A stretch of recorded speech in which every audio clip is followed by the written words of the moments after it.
Humanity today faces a multi-dimensional crisis. This humanitarian and environmental crisis, which has its root in the capitalist system, has been accelerated by the COVID-19 pandemic, while ecological disasters and climate change are threatening the existence of humanity and life on Earth. The increase of poverty and hunger among millions of people occurs alongside the vast accumulation and concentration of wealth. The United Nations Food and Agriculture Organization's 2021 report noted that 30% of the world's population does not have access to adequate food. This means that 2.37 billion people do not get the nutrients they need to survive.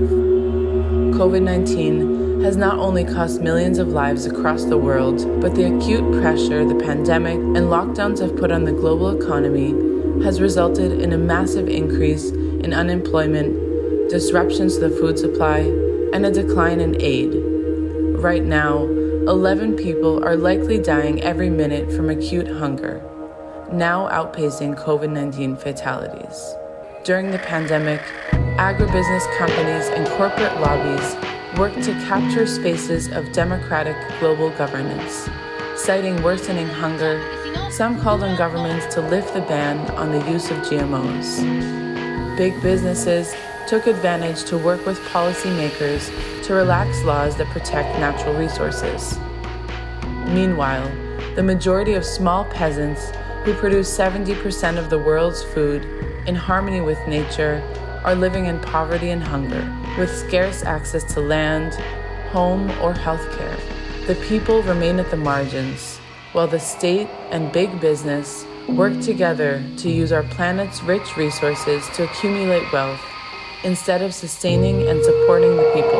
Only peasants and their active participation in shaping food policies can lead to a lasting solution. The principle of food sovereignty is based on equality, justice, and the sovereignty. So, practicing food sovereignty means we need to develop the self-reliant and self-sufficient economy, localized economy. We have to ensure the rights of the people to the productive resources. That is food sovereignty.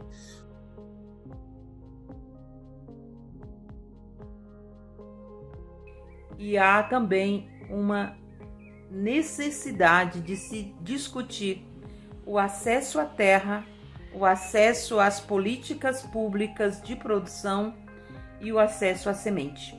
Portanto, o monopólio da terra, da semente e dos meios de produção tem levado ao aumento da fome e da miséria.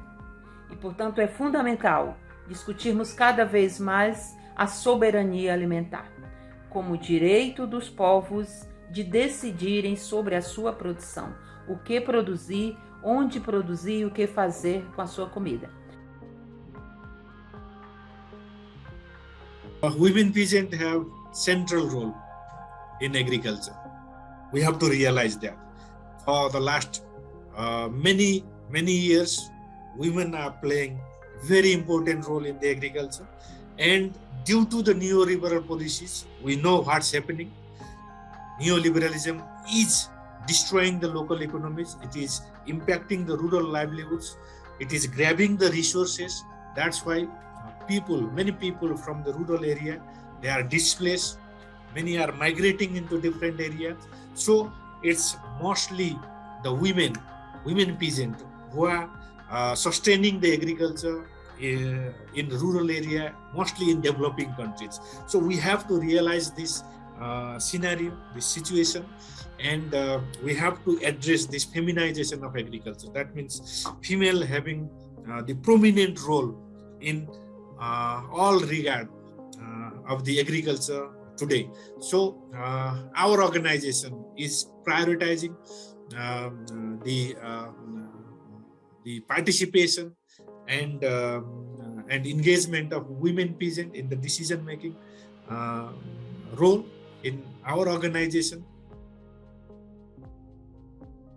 Agroecology is a practice based on food sovereignty, and that is done in harmony with nature. It is a biodiversity-based ecological agriculture.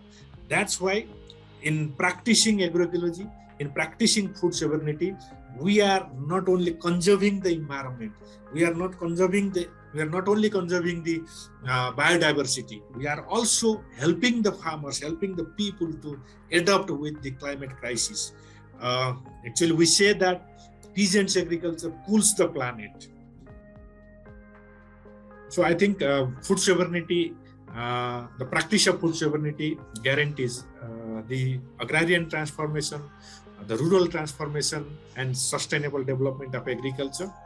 É fundamental também discutirmos e nos somarmos com todas as lutas na defesa da soberania alimentar, na defesa da vida, é uma vida plena e principalmente da soberania popular dos povos.